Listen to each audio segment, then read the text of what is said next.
对，我一直听说这个牛奶很厉害，上面会有乳脂，但是我后来也有看到说这个东西很看运气。然后呢，我就想说，那买一罐来喝喝看。结果它一直缺货，缺到我这一次去逛那个 Lopia 才看到，然后我就买了1瓶回来。然后我也有看到留言说，你回来以后可以冰个3天以上，它乳脂就会跑出来。所以我这一罐是我真的在那边随便挑了1罐，然后回来以后又冰了3天。我来看看到底有没有乳脂。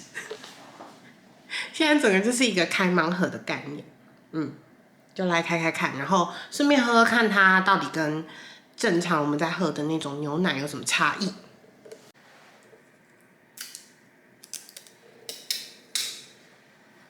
我为了要看到它的乳脂，它这里是有写说要摇一摇，我没有摇。我先打开以后，然后我再来摇嘛。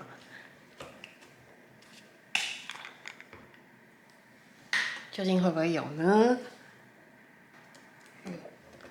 我开，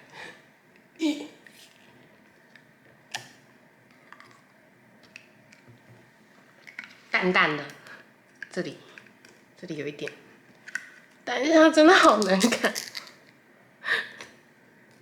等一下，有啦，有一点点淡淡的那种，在这边。哦，我刚刚舔了一下那个盖子，它很像鲜奶油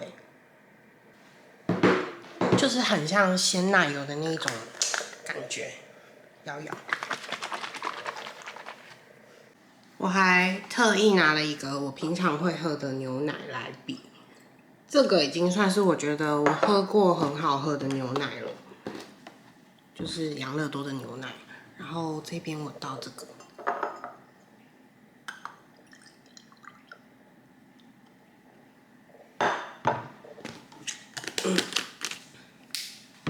我来看看，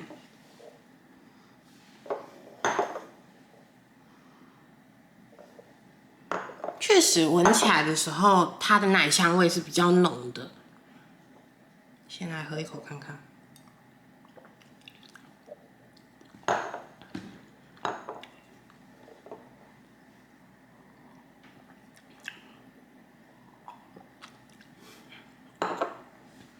我觉得它的口感也不是到厚重，但是它的那个味道是厚重的，然后它的那个奶香是那种奶香的甜味，很好喝。就是要怎么说，它有它一个自己的甜味跟那个奶香。然后这种的话，它喝起来就是，你觉得它口感上面算是比较厚重的，可是它的味道不是那么的厚重，就有点像是说，这个喝起来在你嘴巴里面的感受度可能是这样，可是它味道的感受度是这样的。然后这个的话，它的口感上面的感受度是这样，可是它味道上面的厚度就是只有这样。我觉得我这样形容大家应该比较听得懂。然后甜感的话，它的甜感大概在这的话，这个甜感就只有这样，就是两个的差异其实蛮大的。我觉得你很容易就可以喝得出来。它虽然非常贵，我觉得以牛奶来讲，因为这瓶要170几块，我那天有拍，我看一下，这瓶要135块，然后这种的话大概90几块，其实也还好，就是差了一点点，我觉得还可以接受啊。就是如果你有看到的话，真的可以买，而且我觉得它很适合拿来做什么奶酪啊这种需要奶味很厚重的奶制品甜点。虽然就是有点高级，但是真的我觉得它会非常适合的那种，因为它自己自带的那个香气真的很好。真的推荐大家有看到可以买来喝喝看。然后乳脂的部分真的就是看自己的幸运程度，或者是你可以学我，就是冰个几天再喝，它真的会飘在上面给你看这样。然后那上面那一层吃起来就很像鲜奶油，很好吃，跟大家分享。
稍微有一点失败的感觉，虽然它没有那种 dirty 流下去很漂亮的那种感觉，但是它现在这样分层也蛮漂亮的啦，算是稍微有点成功又有点失败，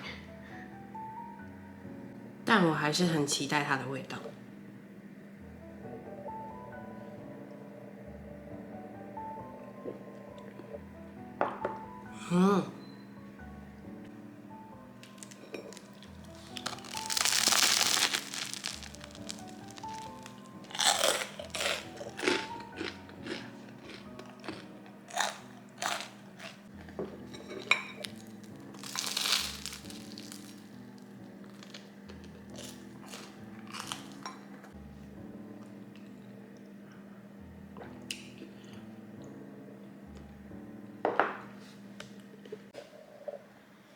这个也是我去逛那个汉神购物中心的时候发现的，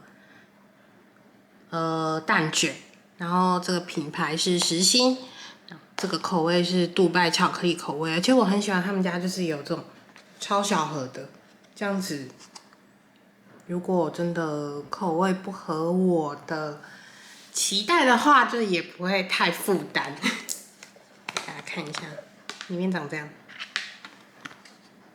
盒子，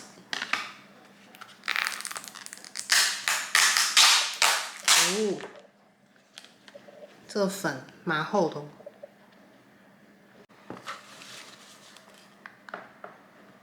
长这样子。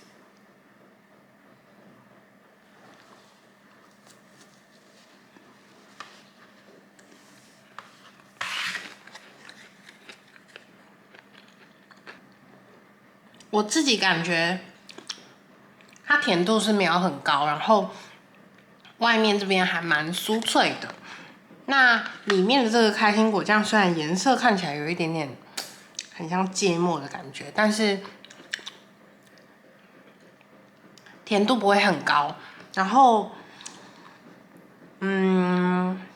我觉得开心果味不算很浓，但里面的那个卡达耶夫有吃到脆脆的。然后又有一种它的开心果酱是有一点颗粒感的那种感觉，就是我不单纯吃到卡达耶夫的脆，好像也有吃到开心果颗粒的那种脆，可是我不觉得它的开心果味很重。我吃第二口以后，我发现它的那个开心果味有比较明显一点。但也没有到非常明显，它就是一个还是主要以巧克力为主的蛋卷。好，剩下的这些我先收起来，慢慢吃。我会密封，不用担心。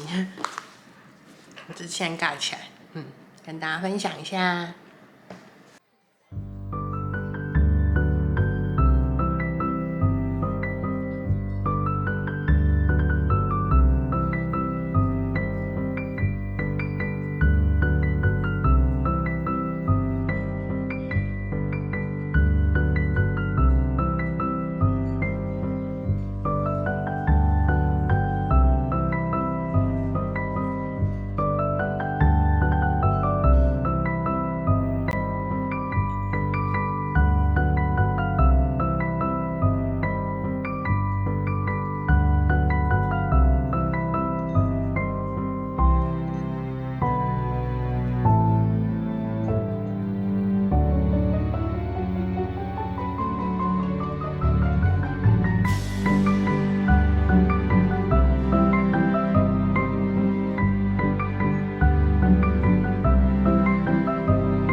拜。